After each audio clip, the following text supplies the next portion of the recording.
Buenos días, hermanos. Vamos a ponernos de pie y vamos a leer la santa palabra del Señor en Génesis capítulo 5.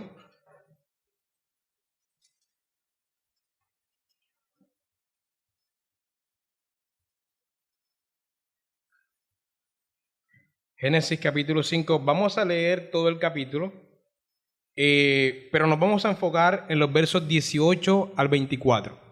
Vamos a leer todo el capítulo, pero el enfoque serán los versículos 18 al 24.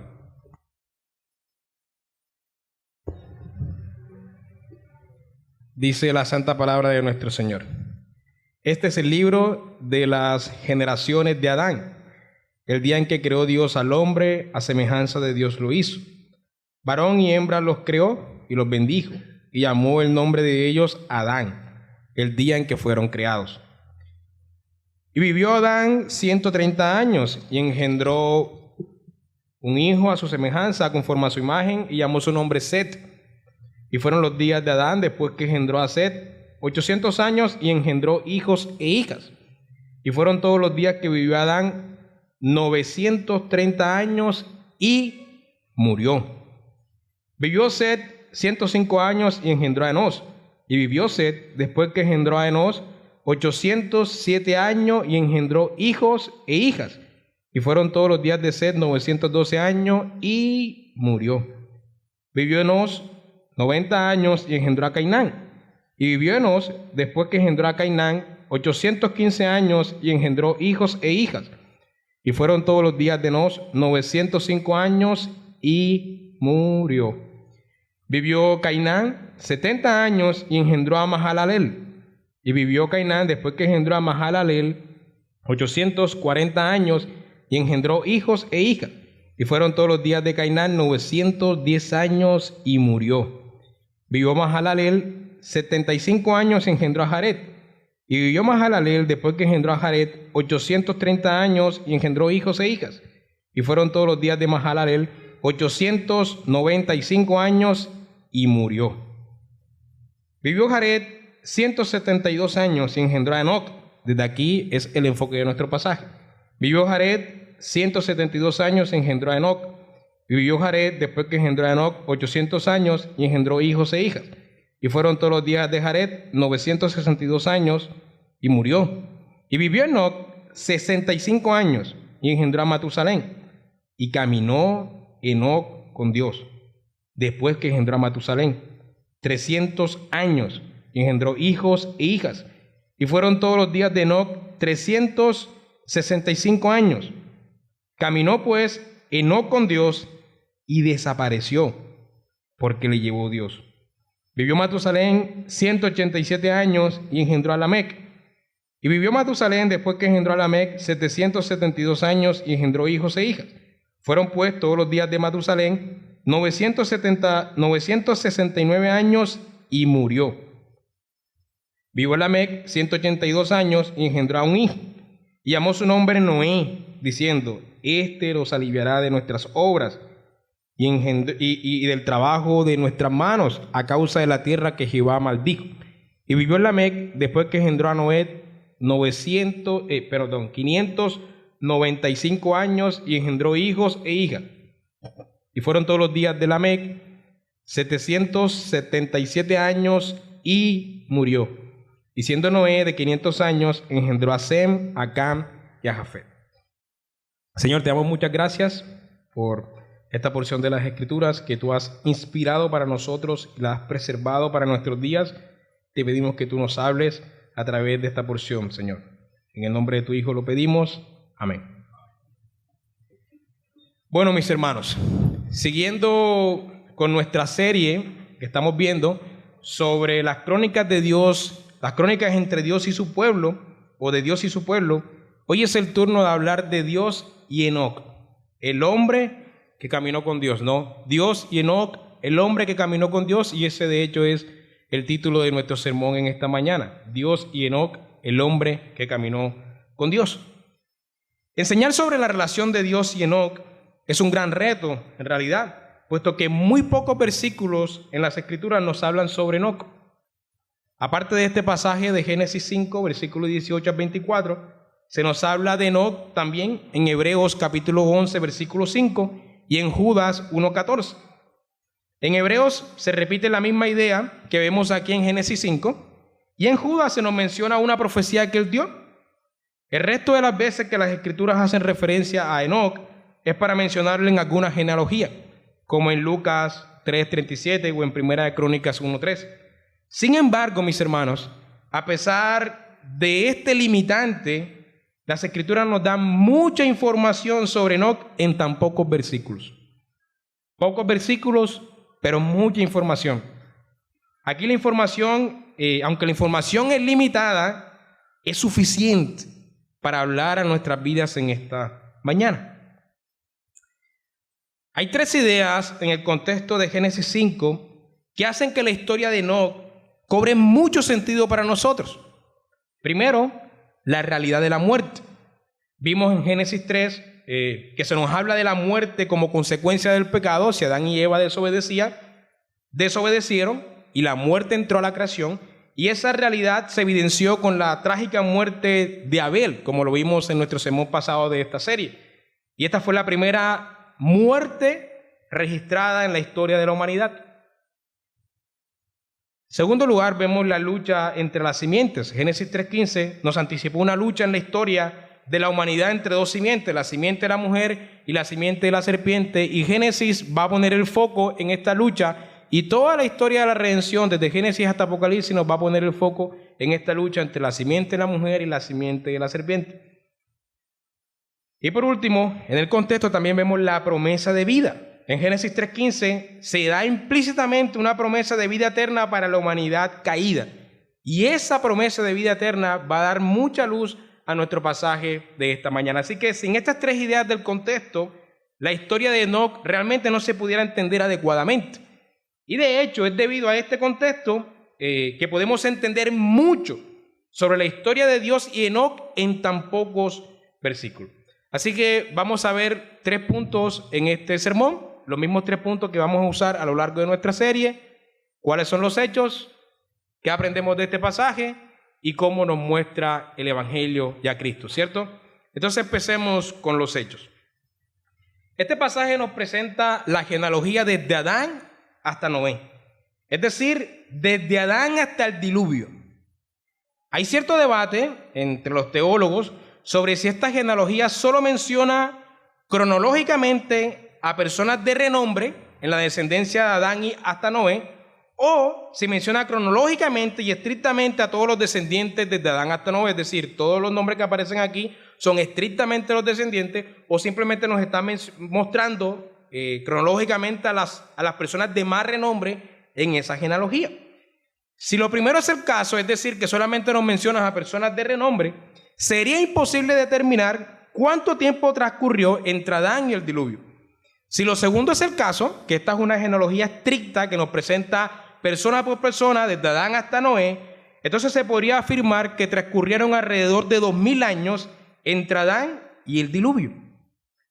Ahora bien, en cualquiera de las posiciones se puede observar que transcurrieron muchos años entre los eventos, es decir, entre Adán y Eva y entre el diluvio. Esto explicaría la cantidad de población y la consecuente maldad que ya existía en la época de Noé.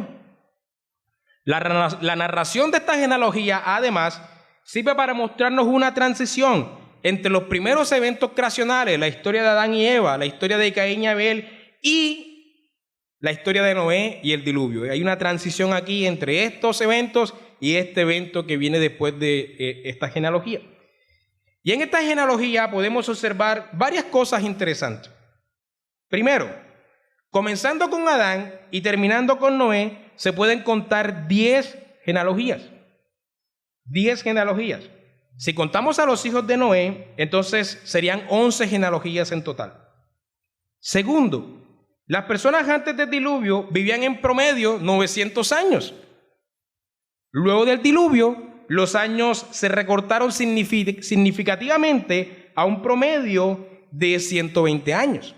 De hecho, cuando vemos la historia de Abraham, es sorprendente que Abraham vaya a tener un hijo a los 100 años. Pero cuando estamos leyendo esta genealogía, tenían hijos a los 300 años, a los 400 años. Entonces, Evidentemente nos quiere mostrar la reducción en los años antes del diluvio y después del diluvio. Esto va a evidenciar las consecuencias destructivas de la caída para el hombre. Es decir, cada vez el hombre vive menos y la muerte llega más temprano. Consecuencias de la caída.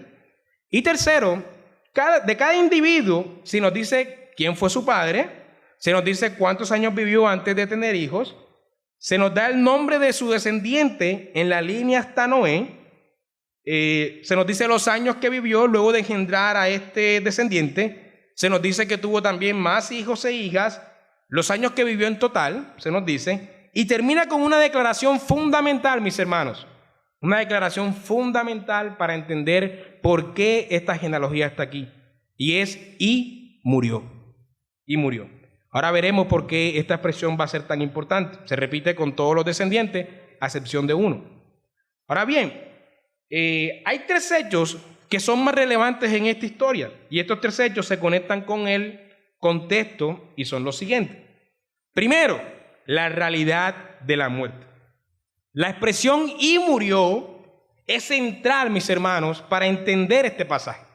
Exceptuando a Enoc, la expresión se repite con cada uno de los descendientes de Adán. Y esta expresión, aquí en esta historia, busca enfatizar las consecuencias desastrosas del pecado de Adán en sus descendientes. Incluso siendo esta la simiente santa, siendo esta la simiente de la mujer, siendo esta la simiente que tenía las promesas de vida eterna, la muerte va a ser una realidad en estos descendientes. Dios le advirtió a Adán que si comía del árbol de la vida moriría, y ante la desobediencia de Adán al Señor, el Señor tuvo que ejecutar la sanción. Es decir, la muerte llegó como sanción. Y dicha sanción se evidenció trágicamente, como vimos en el sermón pasado, en la muerte de Abel. Y dicha sanción se va a evidenciar en los descendientes de Adán, es decir, en toda la humanidad. Tal como afirma el dicho mundanal, solo hay una cosa segura en esta vida y es que la muerte. La muerte, mis hermanos, es ese villano malvado que todos los seres humanos tendremos que enfrentar en algún momento. Desde la caída en el huerto de Edén hasta la resurrección general, esta es una realidad inescapable para la humanidad. Todos tendremos que enfrentar a la muerte. Cuando hablamos de la muerte, no estamos hablando del dejar de existir. En las Escrituras no existe ese concepto, dejar de existir. En las Escrituras la muerte puede ser definida de dos maneras. Primero, como la separación de la comunión entre Dios y el hombre. Esto es lo que se conoce como muerte espiritual. Y segundo, como el abandono temporal y físico de este cuerpo y de este mundo material. Esto es lo que se conoce como la muerte física. La mayoría de las veces en este sermón, muerte va a ser definido de esta segunda manera. Muerte física, no dejación de existir, sino separación entre el cuerpo y el alma de una manera temporal, no eterna, de una manera temporal. Así que frecuentemente ambos conceptos o ambas definiciones van de la mano, pero no siempre ese es el caso. Por ejemplo, todo aquel que ha muerto espiritualmente morirá físicamente, pero no todo aquel que muere físicamente ha muerto espiritualmente. Algunos tenemos vida espiritual pero morimos, otros sin vida espiritual mueren también. Pero también están las excepciones, como Enoc. Vivió espiritualmente y no conoció la muerte física. Estas excepciones como Enoc solamente se nos repiten en otra persona a lo largo de las Escrituras y es con Elías. Enoc o Elías, estas excepciones son tan extraordinarias que solo sabemos que ha ocurrido en ellos dos, con ellos dos. El resto de los descendientes de Adán tendremos que enfrentar a la tiranía de la muerte física, como consecuencia del terrible pecado cometido en el Edén. Eso es el primer hecho relevante que vemos en este pasaje. El segundo hecho es la obediencia de Enoc. Esta genealogía, mis hermanos, se contrasta con la genealogía del capítulo 4. Usted en su casa puede leer bien el capítulo 4, en el sermón pasado lo leímos y vimos la genealogía de Caín, ¿cierto? En ese capítulo se nos presenta esa descendencia, la de Caín, es decir, la descendencia de la serpiente. Si hay algo que se evidencia en esa descendencia es la maldad progresiva en los integrantes de esta genealogía. Esa maldad se resalta especialmente en Lamec. Lamec es el séptimo descendiente en la línea de Caín. El séptimo en las Escrituras es un número bien interesante. Hay una numerología bien interesante con este número, 7 días de creación. El 7 se repite constantemente, siempre mostrando plenitud. Y Lamec es el séptimo descendiente en la línea de Caín. En Génesis 4, versículo 19 al 24, se nos muestra la maldad de él al enorgullecerse de ser un homicida. Aquí está la maldad en el séptimo de la línea de Caín. Pero en contraste, en la descendencia piadosa nos encontramos a Enoc. Y Enoc es el séptimo descendiente, pero de la línea de Set. Por eso Judas dice, Judas capítulo 1, versículo 24 dice, Enoc, séptimo desde Adán, ¿sí? En la línea de Set, él es el séptimo descendiente. A diferencia de Lamec, este es reconocido por caminar con Dios. Génesis 5 repite los mismos datos en los descendientes de la línea de Set. Como vimos, se nos menciona al padre, se nos menciona los años que vivieron, se nos mencionan a los hijos que siguen en esa línea hasta Noé, y solamente Enoc es la excepción del relato.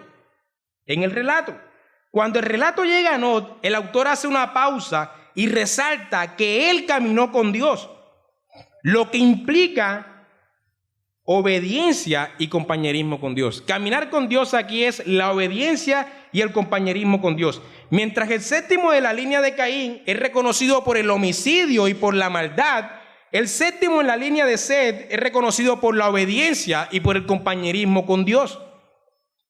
El hecho de que el autor de Génesis atribuya esta expresión exclusivamente a Enoc en este relato va a resaltar lo obediente y lo excepcional que tuvo que ser este hombre.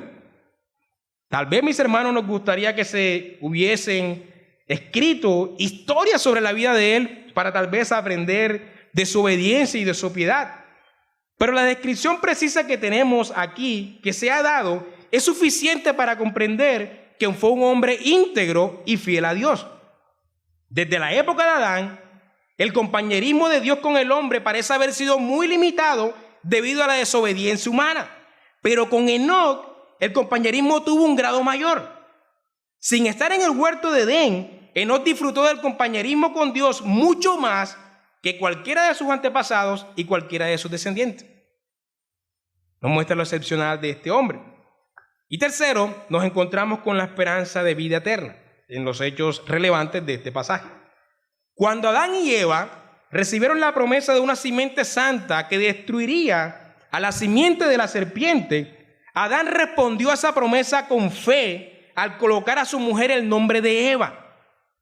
Este nombre significa que ella sería la madre de todos los seres vivientes, lo que demostraba la creencia de Adán en la vida eterna. El deseo de vida eterna, mis hermanos, es inherente en el ser humano. Así como la idea de Dios, así como la idea del temor a la muerte, así como la culpa, los sentimientos de culpa, así como la idea del bien y del mal, el anhelo de vivir eternamente está intrínseco en la constitución humana. Esto se evidencia en varias culturas. Por ejemplo, los egipcios enterraban a los muertos con todos sus tesoros. Ellos hacían esto porque creían que de esta manera los preparaban para la vida después de la muerte, para que estos hombres que eran enterrados pues tuviesen lo suficiente para vivir en el otro mundo. Los cananeos hacían algo parecido pero diferente.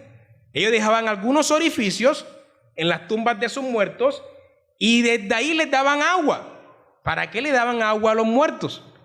Todo el tiempo les daban agua. Lo que ellos creían es que desde ese canal, dándoles agua, hidrataban a los muertos para su estadía en el mundo después de la muerte.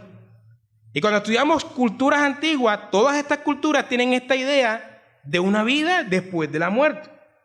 Y muchos académicos creen que en el Antiguo Testamento no se observa esta creencia de la vida eterna. Pero la historia de Enoc nos dice lo contrario. La expresión "y murió" se repite con todos los individuos de esta genealogía, a excepción de uno. Con Enoc no se dice esa expresión. ¿Qué se dice? Desapareció porque Dios se lo llevó. Hermanos, aquí podemos ver implícitamente la esperanza de vida eterna. del autor de Génesis y de los lectores que están, los lectores de este libro, los receptores de este libro. Aunque la regla común desde la caída, es que los hombres mueran físicamente, Dios ha prometido vida eterna para la descendencia santa de Adán.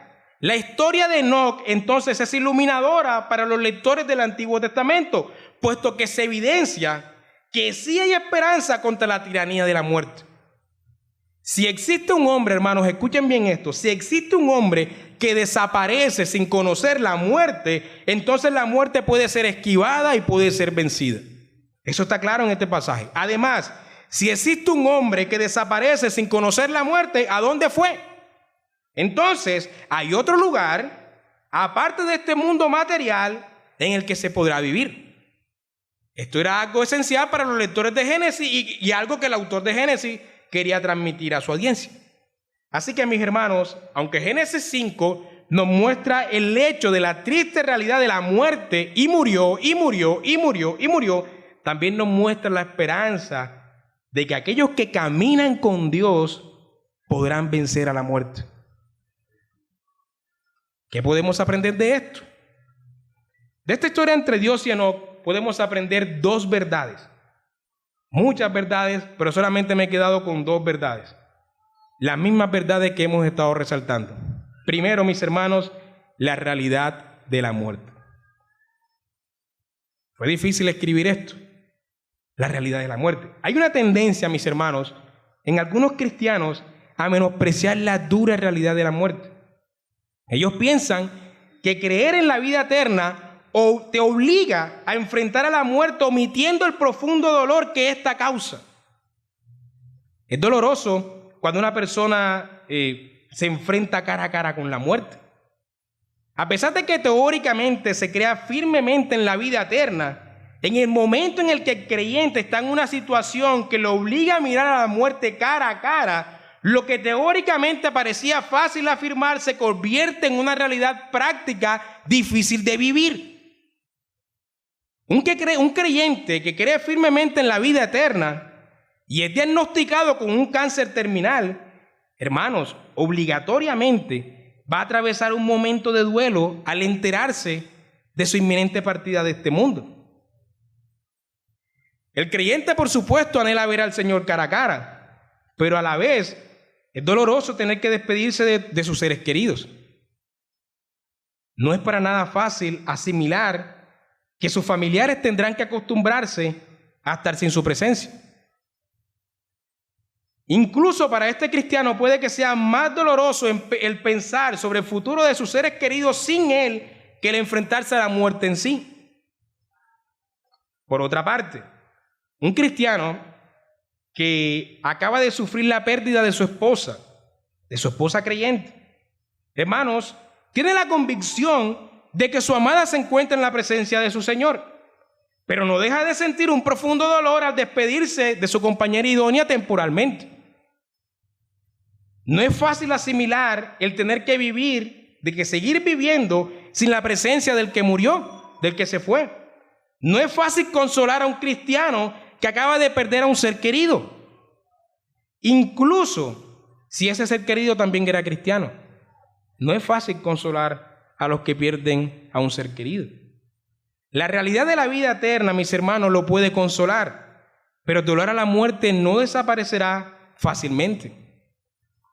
Así que el creer firmemente en la promesa de vida eterna no debe llevarnos a menospreciar el dolor que causa la muerte. No podemos pensar que aquellos que enfrentan a la muerte cara a cara con dolor o incluso con temor, ni que aquellos que sufren profundamente por la marcha de un ser querido son débiles en la fe. Porque la convicción de la vida eterna no elimina el dolor que causa la muerte. La muerte entró en la creación, y óigase bien esto, para que podamos entender este dolor. La muerte entró a la creación como consecuencia de la desobediencia del hombre.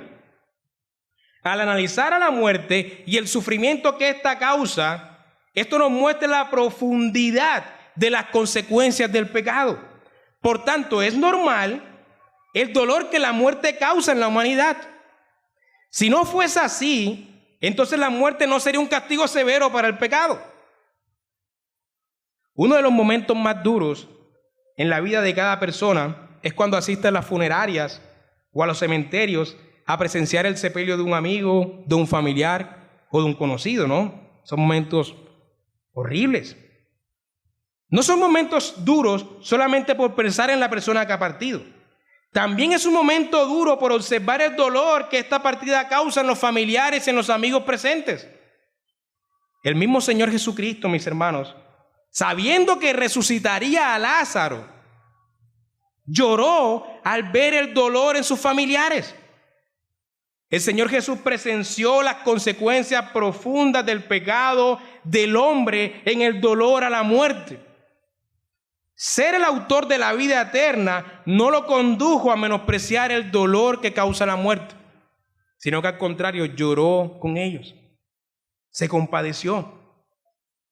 Cuando asistimos a una funeraria o a un cementerio para acompañar a algún amigo o familiar en su duelo, puede que lleguen muchos pensamientos a nuestra mente, ¿no?, que causan pavor. Pensamientos sobre el día en que tengamos que enterrar a nuestros seres queridos. Pensamientos sobre el día en que muramos. Pensamientos sobre lo pasajero de la vida. O pensamientos incluso de culpa.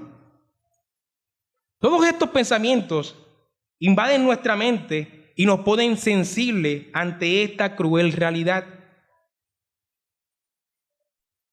Esto es así, mis hermanos, porque mientras Cristo no vuelva, todos tendremos que enfrentar algún día la tiranía de la muerte. La muerte es un adversario temible, es un adversario horrible. La muerte propia y la muerte de los familiares es la realidad más difícil que tendremos que enfrentar en esta vida. Génesis 5 nos enfatiza la realidad de la muerte en la descendencia de Adán, y este enfatizar, mis hermanos, busca mostrarnos las consecuencias terribles del pecado.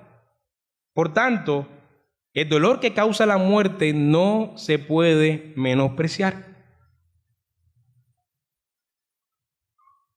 Pero, mis hermanos, lo segundo que aprendemos de este pasaje es la esperanza de vida para el hombre que camina con Dios. La esperanza de vida para el hombre que camina con Dios. Aunque no debemos menospreciar a la muerte o el dolor que causa la muerte, debemos colocarla en perspectiva bíblica. La muerte no es algo de naturaleza creacional. La muerte no es algo de naturaleza creacional. Es decir, aunque entendemos que la muerte es algo natural, en realidad lo es únicamente después de la caída. Pero no es natural en el sentido creacional. La muerte no es de naturaleza creacional, sino que es la consecuencia de un castigo. Por tanto, la muerte física, mis hermanos, es algo anormal, es algo antinatural. Y como algo antinatural, tendrá que desaparecer por completo en el tiempo de la restauración de la creación. Así que la muerte física es un estado pasajero. La Escritura la describe como un dormir. No porque los muertos estén inconscientes en dicho estado, sino porque en algún momento hay que despertar. Así que por muy horrible y por muy tirana que sea la muerte, está sentenciada a ser vencida. Y Enoc, mis hermanos, Enoc en esta historia es un anticipo que nos da esperanza de que la muerte será vencida por el hombre que caminó con Dios. Y ese hombre no somos nosotros, pero nosotros venceremos a la muerte en el hombre que vence a la muerte, en el hombre que caminó con Dios. De Enoc aprendemos que hay esperanza para el hombre obediente que camina con Dios. Caminar con el Señor es obedecerle. Caminar con Dios es vivir en compañerismo con Él. Caminar con el Señor es poner en práctica sus mandamientos. Caminar con Dios es disfrutar del compañerismo que Él también nos da a través de su pueblo. El hombre que camina con Dios es el hombre que cree en sus promesas y las predica a la humanidad.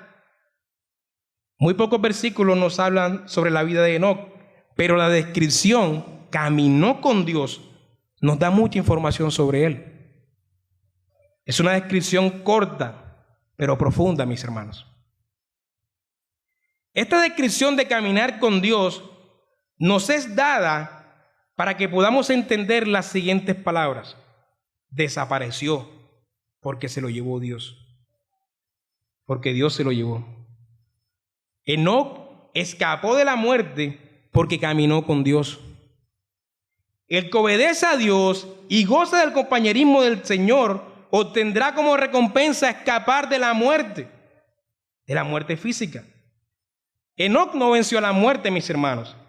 Enoc no venció a la muerte, porque Enoc no destruyó la muerte.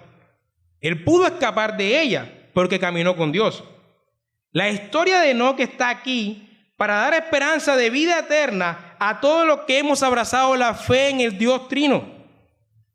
El hombre de fe es el hombre que camina con Dios porque su fe, escúchese bien esto, porque su fe, sin merecerlo, porque por su fe, sin merecerlo, es unido a aquel que verdaderamente caminó con Dios. El hombre de fe puede esperanzarse en la historia de Enoc por esto. Tal vez a diferencia de Enoc, tengamos que padecer la muerte física algún día. Pero venceremos a la muerte de una manera diferente a Enoc. Porque la venceremos en Cristo, en la resurrección general. Génesis 5 nos enseña que hay esperanza de vida para la descendencia de Adán. Hay esperanza en la simiente de la mujer para el hombre de fe. Hermanos, aunque el dolor a la muerte no se pueda evitar, el hombre de fe puede afrontarla con la esperanza de vida eterna. Esta esperanza le consuela en medio del dolor y le permite enfrentar el momento de su muerte con la convicción de que hay un Dios que le guardará del terror, que le librará del tormento eterno y que le conducirá a un lugar de reposo temporal mientras espera su futura resurrección.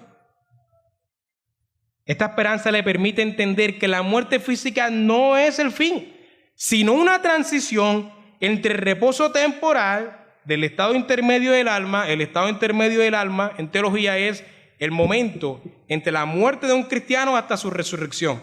Eso se conoce estado intermedio del alma. Entonces, esta esperanza le permite entender que la muerte física no es un fin, sino una transición de reposo y gozo temporal del estado intermedio del alma hasta el gozo eterno en la resurrección final. Aunque el dolor a la muerte pueda causar, aunque el dolor que pueda causar la muerte propia a nuestros seres queridos, mis hermanos, no se pueda evitar, el hombre de fe puede afrontar dicha situación con la convicción de que hay un Dios más bueno que él, que está en control de todas las cosas y que tendrá cuidado de su familia. El hombre de fe puede enfrentar a la muerte con la esperanza de que Dios tendrá cuidado de su familia, porque Dios es más bueno que uno, y que además puede esperar un futuro reencuentro con sus seres queridos. El hombre de fe entiende que la muerte física es solo un adiós temporal. Aunque el dolor que pueda causar la muerte de un familiar o amigo en nosotros no se puede evitar, el hombre de fe, mis hermanos, puede consolarse con el hecho de que su Dios no es loco, ni actúa por caprichos. Aunque es difícil entender que todas las cosas obran para bien y no se puede asimilar en ese momento de qué manera la muerte de este ser querido va a obrar para bien, el hombre de fe puede consolarse con el hecho de que Dios no es mentiroso. Y si ha dicho que todo obra para bien en su escritura, es porque no puede ser de otra manera. El hombre de fe se puede consolar en que Dios lleva sus planes a cabo y que Él está en control de todo, aún en medio de esas situaciones dolorosas. Aunque no debemos menospreciar la muerte, sí debemos colocarla en perspectiva bíblica y enfrentarla esperanzados en la promesa que Dios nos ha revelado en su escritura. Y por eso está la historia de Enoc aquí, para mostrarnos que el hombre que camina con Dios tiene esperanza contra y murió. Tiene esperanza contra esa declaración. ¿Cómo esta historia nos muestra el Evangelio y a Cristo? Hermanos, Enoc es solo una sombra de alguien mayor. Enoc fue un hombre descendiente de Adán. Y como tal, Enoc tuvo que ser un hombre pecador. Es decir, el pecado original, la naturaleza corrompida del hombre tuvo que estar presente en él.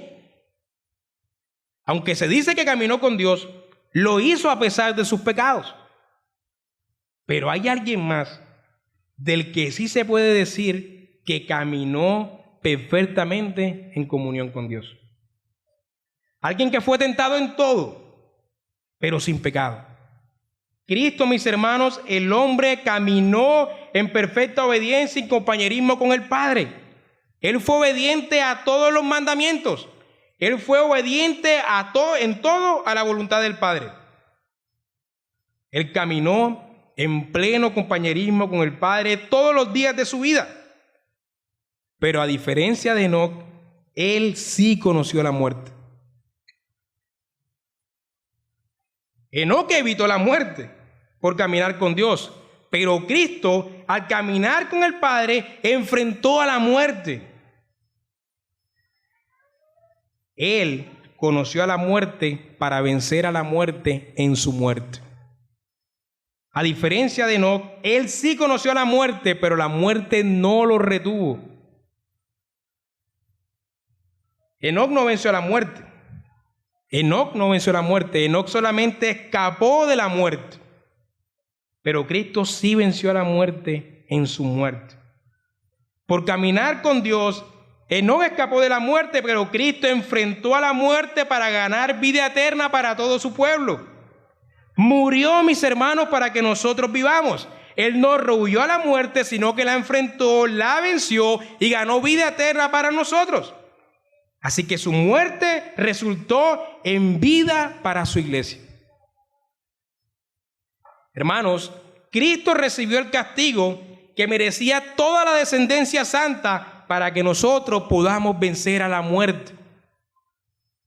Él venció a la muerte para que nosotros pudiéramos vencerla en Él. No venceremos a la muerte por nuestra obediencia, sino por su obediencia. No venceremos a la muerte por caminar con Dios, sino porque Él caminó con Dios.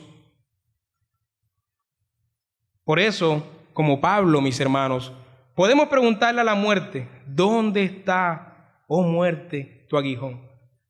¿Dónde, oh sepulcro, tu victoria? Más gracias sean dadas a Dios, que nos da la victoria sobre la muerte por medio de nuestro Señor Jesucristo. Hermanos, es cierto que no podemos menospreciar a la muerte. Es cierto que la muerte es dolorosa. Es cierto que la muerte es dura, pero su tiranía ha terminado. Puedes enfrentar a la muerte con dolor, pero sin miedo. No hay por qué tener miedo, porque este villano ha sido vencido en Cristo. Este villano desaparecerá totalmente en el futuro. El poder con el que nos martirizaba y con el que nos atormentaba ha terminado. Así que tienes que hablarle a tu corazón y decirle: ¿por qué, alma mía, le temes a la muerte si su imperio de terror ha terminado? Debes decirle a tu alma: ¿dónde está, oh muerte, tu aguijón? ¿Dónde, oh sepulcro, tu victoria? Y debes decirle a tu alma: no le temas a la muerte, porque Dios nos da la victoria contra ella por medio de nuestro Señor Jesucristo. Hermanos, en Cristo tenemos vida eterna hoy. Óigase bien, hoy. No en el futuro. Vida eterna hoy. En el futuro esta vida eterna se manifestará plenamente en la resurrección final. Pero en Cristo ya tenemos la vida eterna hoy. Esta vida eterna no es incorpórea en almas, no. Es en el cielo, no. Es una vida corpórea en cuerpo glorificado y en esta creación renovada. Nuestra esperanza no está en vivir en el cielo, sino en vivir en una tierra restaurada y en un cuerpo glorificado, en compañerismo con nuestro Señor eternamente y para siempre. Y con esta convicción y con esta esperanza podemos enfrentar a la tiranía de la muerte. El Evangelio nos enseña que Cristo venció a la muerte en su muerte para que nosotros vivamos en Él, por Él y para Él. Así que, mi hermano, aunque la muerte es dolorosa, podemos decirle: ¿dónde está, oh muerte, tu aguijón? ¿Dónde, oh sepulcro, tu victoria? La tiranía de la muerte ha terminado para que nosotros vivamos en Cristo. Enoc está aquí para eso, para decirnos que el hombre que camina con Dios tiene esperanza contra la muerte. Porque el hombre que camina con Dios tiene la fe en aquel que verdaderamente caminó con Dios y destruyó a la muerte. Amén. Gracias, Señor, por esta palabra. Te pedimos que la apliques a nuestras vidas. En el nombre de tu Hijo. Amén.